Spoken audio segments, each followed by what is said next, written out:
You better watch what the fuck flies out of your mouth, or I'ma hijack a plane and fly it into your house. Burn your apartment with your family tied to the couch and slit your throat so when you scream, only blood comes out. YouTube salute. Styles P called throwing the chair at Diddy really fucking stupid. If you're new to my channel, please hit the subscribe button, click the bell icon to be notified when I upload new content and go live. Also, cast your vote for Kofi's Hip Hop Hall of Fame. The link is in the description.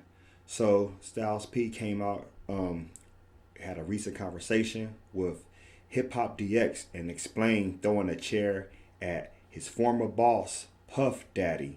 And this is what he said. I think for me, Biggie Smalls was always the barrier and the mediator and the middle person. He was always able to make things make sense to me. So I think when Big passed, it was just kind of really hard for me to deal with and see certain things. When he also said it's part of history. To be honest, if you would have known how many artists and MCs came to us after saying, "Yo, we should have did that," or "We wish we would have did that," and saying other people that were supporting them, but he still believes that it still was a very dumb thing to do. But he felt good to do it because I think a lot of people wanted to do it, but they didn't have the balls. He said, made us who we are today, and it showed us like it might not have been the smartest thing to do today, but when we was young, rebellious, and we was in savage mode. So this is my take on it. Styles might say it might could have been a dumb thing to do, but you know, at the time, everything happens for a reason. I think when he did that, I think that was the best thing he could have did at that time, because remember, so many artists, like, they get signed to these major record labels. People know they from the streets, or sometimes you're just, you know, wannabe gangsters, whatever. But at the time, though, the Locks is from Yonkers. They really from the streets. They really was selling drugs. They really was, you know, doing a thizzle. Diddy, I think he was very naive to think something wouldn't happen back, because he probably looked like, oh, they keeping it all on record. They all on record. And it's not like, oh, they gonna never do nothing to me. See, when it comes to your money and it comes to things that, you know, that's everything to you, anybody will hurt you. So in this situation, you can only be diplomatic for so long to say, hey, man, we're trying to get out of our contract. We're trying to get out of our contract. And, you know, the Locks at that time, that was the Free the Locks campaign. They was trying to get back to Rough Riders for their second album, We Are the Streets. So their first album did good on Bad Boy, Money, Power, Respect. But at the same time, though, it's just the fact that they didn't want that type of, like, style of wearing the glitter suits and, the shiny suits. And it wasn't them, because they wanted to be more rugged and raw on the streets. You know, that Rough Riders, DMX type of grind, Yonkers style. And I think it's only a matter of time for somebody blows up. And Styles probably felt like, you know what? F all the talking.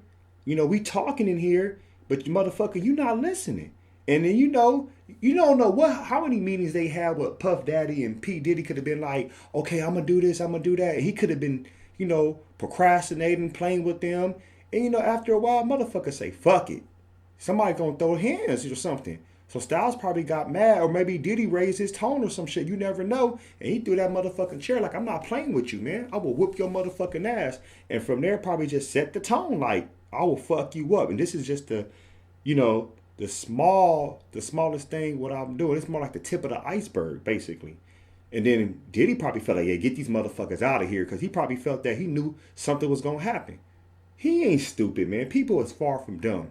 I don't give a damn who you are. There's all kind of things people have done. Look at what Ice Cube wanted, you know, the situation with the record label, and they was playing with him, his money and stuff, and he went up there with the bat and smash and shit. Sometimes you gotta set the example, you gotta set the tone to let a motherfucker know, I'm not the one to be fucked with. I will fuck all y'all up. How about that?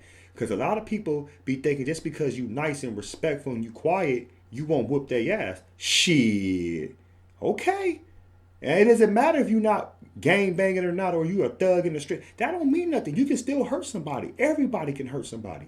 So when people take your kindness for weakness and thinking you ain't gonna do nothing, that's when you fuck up that. I think you're if people are taking people kindness for weakness, I think they're stupid as hell. they're oblivious because they feel like ain't nothing gonna ever. Man, you don't play with people money. You keep business as business and pleasure as pleasure. And when you mix business with pleasure, that's where it goes wrong. But I'm glad, P. Diddy and Styles P, reconciled that situation. The Locks also, and they move forward and doing positive things as far as, doing what they need to do. But hey, sometimes it takes that. Sometimes it really takes that, because I've seen that happen before. I've seen some of my friends, and they had to put they foot down on certain people to let them know I'm not the one to be fucked with. And from there, they never had a situation like that again. You have to just make an example out of people sometimes. Post your comments below. Hope smash Black Panther the like button. Subscribe to my channel. Click the bell icon to be notified when I upload new content and go live.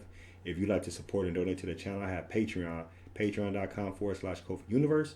Venmo, CashApp, PayPal, Streamlabs. Everything's in the description. Until next time, peace.